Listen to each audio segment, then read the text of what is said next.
ঘূর্ণিঝড় রিমালের অবস্থা আসলে এলাকার অবস্থা খুবই খারাপ, মানে রাস্তাঘাটে গাছ গাছ ভেঙে পড়ে খুবই খারাপ অবস্থা। হ্যাঁ, আমি দেখা যাচ্ছে আপনার যে গাছগুলো ভাঙছে মসজিদের এখানে, বাতাসেরও কিন্তু খুব একটা যে অবস্থা ভালো তা না, খুবই খারাপ অবস্থার মধ্যে বাতাস।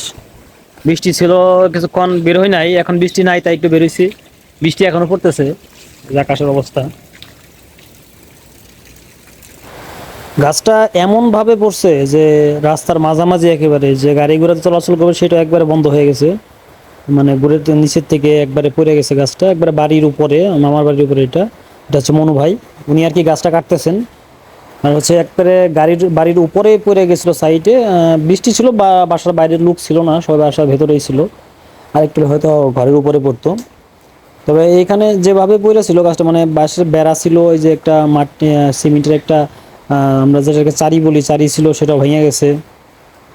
আশেপাশে গাছের একটা আম গাছ ছিল, আম গাছের মধ্যে লাগে, আর এটা আর কি সরাসরি একবারে বাড়ির যে ই আছে এখানে পড়ে গেছে। আশেপাশে তার ছিল গাছের মধ্যে, তারগুলো সব নিয়েই পড়ছে। খবর বলো যে কারেন্টের তার ছিল না, ওয়াইফাই, এরপর হচ্ছে আপনার কেবল নেটওয়ার্কের তার, ওইগুলো ছিল।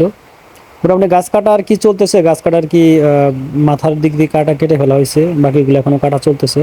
তখন যখন বৃষ্টিটা করতেছে আসলে, তখন কিন্তু বৃষ্টি মোটামুটি ধীরে ধীরে বৃষ্টি পড়তেছে, ছাতি মাথায় নিয়ে করতেছে, যদি ক্যামেরায় ফুটা বোঝা যাইতেছে না। বাতাসের বেগটা দেখেন না, সাউন্ডটা শুনেন কেমন একটা সাউন্ড, একেবারে আসলে ওটা যে একটা বড় একটা ঝড়, এটা আসলে ওটাকে আন্দাজ করা যায় আর কি। যদিও আমরা হচ্ছে মধ্য অঞ্চলে, যেটা টাঙ্গাইলের দিকে আমরা, সেইখান থেকে যে অবস্থা, একটু শব্দটা একটু শুনেন।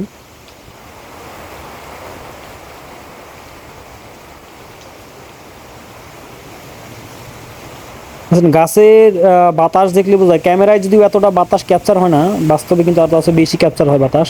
ক্যামেরায় এতটা সুন্দরভাবে আসলে দেখানো যায় না যে কতটা বাতাস। যখন খুবই বাতাস হয় তখন ক্যামেরায় বলে। এটা হচ্ছে আমাদের বাড়ির রাস্তা, দেখেন রাস্তার অবস্থা খুবই খারাপ। রাস্তার আগে এখানে ভেঙে গেছে, এখানে হচ্ছে এখানে তার তোর আছে কিছু, রাস্তা ডালপালা ভেঙে খুবই খারাপ অবস্থা। রাস্তা মানে তো বাড়ির সরাসরি কাঁচা রাস্তা, তো এখানে একটু একটু কাদা কাদা, গাড়ির দেখেন ডালপালা সব ভেঙে গেছে। আর বাতাসের যে তীব্র প্রবাহ, আশা করি খুব শীঘ্রই হয়তো ঝড়টা চলে যাবে।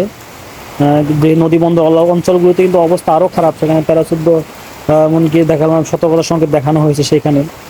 আশা করি খুব শীঘ্রই আল্লাহ তাআলা আমাদেরকে এইসব ঝড় থেকে খুবই হচ্ছে রক্ষা করবেন ইনশাল্লাহ। বাতাসের দেখতে আপনারা অবশ্য বুঝতেই পারছেন ক্যামেরাতে। যাই হোক, বৃষ্টি চলছে, কতদিন চলে এখন এটা দেখার বিষয়। এটা হচ্ছে আমি যেখানে বসেছিলাম হচ্ছে ইউনিয়ন পরিষদে আমাদের, সেখানে বসেছিলাম। বৃষ্টিতে পাখিগুলোর যে কি অবস্থা, এই দেখেন পাখিগুলো, কিন্তু আমি একটা পাখি হয়তো দেখতে পাচ্ছেন, এটা খুব একটা ভালো বোঝা যাচ্ছে না, এখানে একটা পাখি বসে আছে আর কি। এই যে দেখতে পাচ্ছেন, আসলে বৃষ্টির মধ্যে পাখিগুলোর যা সবচেয়ে খারাপ অবস্থা সবচেয়ে বেশি হয়।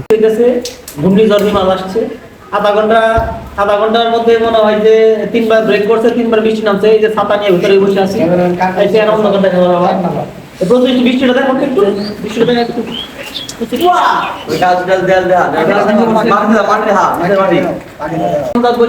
কিছু আছে হতাশাগ্রস্ত, দুর্দশাগ্রস্ত লোক আছে কিছু, এদের ক্যাম্পিং এ আসছে এখানে। আমি সমস্যা নেই, ক্যামেরা সবারই আমরা দাঁড়িয়েছে। আমাদেরকে ক্যাম্পে নিয়ে আসছি, ওনাদের আসলে বাসস্থান সব বাতাসে ঘুরে ঘুরে গিয়েছে। আমি এখন আছি বাসায় থানার হামলা ইউনিয়নের ক্যাম্পাসে, হ্যাঁ, ভাঙা একটা বিল্ডিং এ বসে আছি। এনাদেরকে নিয়ে শরণার্থী সব, আশা করি ঘূর্ণিঝড় চলে গেলে এনাদেরকে আবার আগের জায়গার মতো খেতে পৌঁছে দিয়ে আসবো। হ্যাঁ, প্রচুর বাতাস হচ্ছে। হ্যাঁ, পাশে মনোবার দোকান খোলা আছে, অবকাশ দোকানে খোলা আছে। রুহুল একটু আগে বিস্তারিত লোক আসতেছে, স্বামীর সাথে ছাত্রী কাটে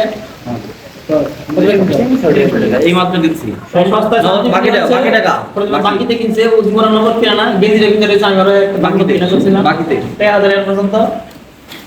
যাই হোক, তারপরে গাছ যে ভাঙছে ওটা তো অলরেডি ভিডিওতে দেখাইলাম। গাছের অবস্থা খুবই খারাপ, খারাপ মানে গাছ ভেঙে পড়ে গেছে। গাছের অবস্থা ভেঙে পড়ে গেছে আর কি। ওটা কোনো বাইক নিয়ে আসছে। ভালো থাকবেন।